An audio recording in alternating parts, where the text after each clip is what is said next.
Hello everyone. After completion that chapter हम अपना नया चैप्टर स्टार्ट करते हैं। सेम उसी के जैसा सिंपलेस्ट चैप्टर उठाया है मैंने, जो कि आपको इजीली समझ में आ सके, जिसमें प्रैक्टिकल बेस्ड ऐसा कुछ ना हो, जिसके लिए आपको पीसी की नीड हो। ठीक है, हम ऐसे ही चैप्टर उठा के चल रहे हैं जिसमें पीसी की नीड ना के बराबर हो, क्योंकि बहुत से बच्चों के घर में अवेलेबल नहीं है पीसी। सो चैप्टर नंबर 1 का सेशन फर्स्ट देखते हैं। ये जो चैप्टर है हमारा, ये कम्युनिकेशन बेस्ड है। दैट मीन्स कम्युनिकेशन स्किल्स क्या होते हैं, उनके लिए हमें कौन कौन से मेथड की ज़रूरत पड़ती है। ठीक है, and all. Session 1 demonstrate knowledge of various methods of communication. Communication के जितने भी मेथड्स होते हैं उनको डेप्थ में बताया हुआ है, उनकी नॉलेज को बताया हुआ है। फर्स्टली हम बात करते हैं कि कम्युनिकेशन होता क्या है। What is communication? Communication is the act of sharing information between two individuals or within a group. कम्युनिकेशन का मतलब अपने व्यूज़, अपने थॉट्स, अपने आइडियाज़ को शेयर करना, फिर चाहे वो किसी इंफॉर्मेशन की फॉर्म में हो या किसी डेटा की फॉर्मेट में हो। ठीक है, शेयर करना बिटवीन टू इंडिविजुअल्स, अलग अलग पर्सन्स के बीच में, या फिर किसी एक ग्रुप के बीच में कम्युनिकेशन कहलाता है। ठीक है, कम्युनिकेशन जो स्किल होती है उसके लिए हमें किन किन चीज़ों की ज़रूरत पड़ती है? सबसे पहले एक सेंडर की ज़रूरत पड़ती है, एक रिसीवर की ज़रूरत पड़ती है, और सेंडर और रिसीवर के बीच में जो चीज़ जिसकी वजह से कम्युनिकेशन एस्टैब्लिश हो रहा है, दैट इज़ कॉल्ड इंफॉर्मेशन और a raw data. Sender receiver को या तो इंफॉर्मेशन देगा या कोई रॉ डेटा देगा। दिस इज द सोर्स जो कि रिसीवर और सेंडर के बीच में कम्युनिकेशन को प्रोवाइड करा रहा है। ठीक है, अब जो कम्युनिकेशन करने का पैटर्न है, मतलब कम्युनिकेशन हम कैसे कर सकते हैं? बोल कर भी कर सकते हैं, लिख कर भी कर सकते हैं, अपने इशारों से भी बताकर भी कर सकते हैं, है ना। बहुत सारे तरीके होते हैं कम्युनिकेशन को कंप्लीट करने के लिए। बट सबसे इम्पॉर्टेंट बात जो है वो क्या है कि कम्युनिकेशन को कंप्लीट करने के लिए जितना ज़रूरी एक गुड स्पीकर का होता है, उतना ही ज़रूरी एक गुड लिसनर का होना होता है। इसी तरीके से जितना ज़रूरी एक गुड स्पीकर का होना होता है, उतना ही ज़रूरी एक गुड राइटर का होना होता है।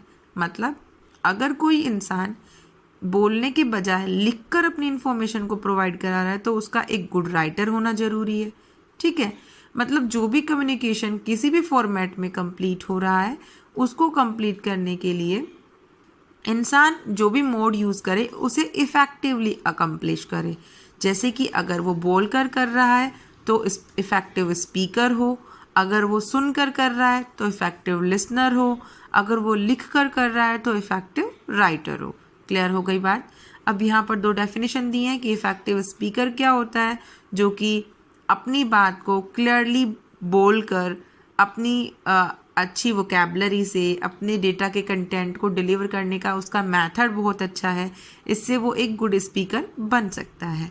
और गुड राइटर कौन सा होता है? जो कि अपने लिखे हुए शब्दों से इफ़ेक्टिव कम्युनिकेशन को कंप्लीट करे।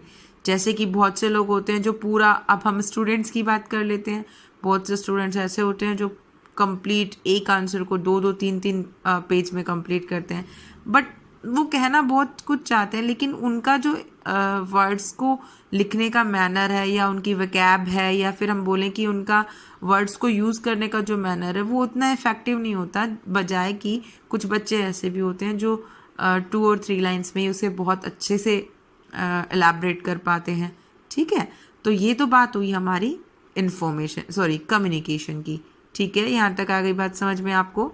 कम्युनिकेशन क्या होता है, कम्युनिकेशन के लिए हमें किन चीज़ों की ज़रूरत पड़ती है, कम्युनिकेशन के जो नीड के लिए जो एलिमेंट्स हैं वो क्या है। एलिमेंट्स में हम सिर्फ 3 ही लेंगे, सेंडर, रिसीवर और उसका जो जो मोड है वो क्या है, उसकी information.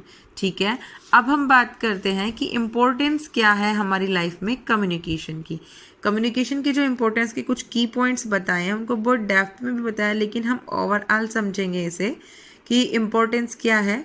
Source of information. Source of information का मतलब जैसे जैसे हम लोग कहीं पर सोशलाइजिंग करते हैं, या ये समझिए कि आप कहीं जाकर अपनी इंफॉर्मेशन को गेन करने का, ये बोल सकते हैं हम कि इन्फॉर्मेशन को गेन करने का एक मीडियम है, एक सोर्स है।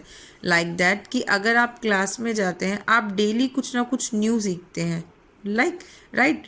जैसे सपोज कीजिए कि आपकी क्लास में 30th स्टूडेंट की स्ट्रेंथ है, तो उस पूरे दिन में कोई ना कोई एक बच्चा कुछ ना कुछ ऐसा न्यू इनोवेटिव आपको बताता है, करके दिखाता है, या उसकी लाइफ में ऐसा होता है वो आपसे शेयर करता है। तो किसी ना किसी मीडियम से आपको कुछ अच्छी, कुछ बुरी, कुछ सीखने वाली, कुछ ना सीखने वाली, मतलब किसी भी फॉर्मेट में कुछ नया इन्फॉर्मेशन हमें मिलता है। तो कम्युनिकेशन एक बहुत बड़ा मीडियम है, सोर्स है इन्फॉर्मेशन को अचीव करने का। ठीक है, मतलब अगर हम एक दूसरे से बातें ही नहीं करेंगे तो हमें जो सामने वाले इंसान के पास जो इन्फॉर्मेशन है वो हमें हम तक कैसे प्रोवाइड कराएगा, या हमें कैसे सीखने को मिलेगा। ठीक है, next knowledge and motivation. Communication करने से हमें नॉलेज मिलती है और मोटिवेट भी होते हैं हम। ज़रूरी नहीं है कि हम लोग सिर्फ अच्छी बुक्स पढ़ के ही मोटिवेट हो।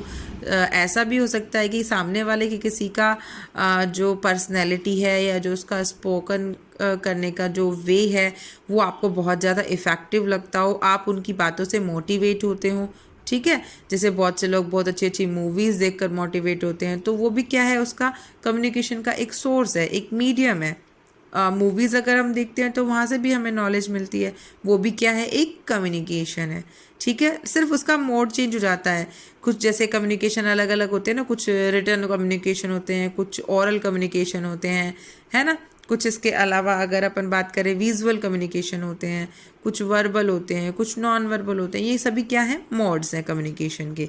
नेक्स्ट अपन बात करते हैं altering attitude. Altering attitude means अगर हम सामने से किसी इंसान को कुछ बोलते, कुछ करते देखते हैं और हमें भी उसकी थोड़ी नॉलेज है, अगर वो गलत कर रहा है तो हम उसके भी उसकी नॉलेज को भी हम लोग एनहेंस कर सकते हैं, शार्प कर सकते हैं।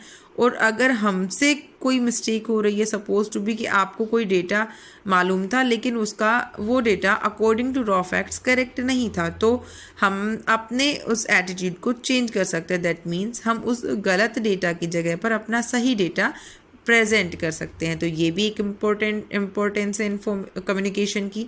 Next help in socialising.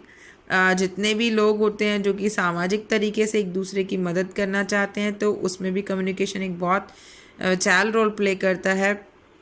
जैसे कि सपोज कीजिए कोई एक ऐसा एक ग्रुप है जो कि जो जितने भी गरीब हैं उनकी सहायता करने के लिए काम करता है, तो अगर कोई और लोग हैं जो खुद भी ऐसा कर सकते हैं या करना चाहते हैं, जिनका मन है, तो वो भी बात करने से उस ग्रुप में अपने आप को ज्वाइन करा सकते हैं।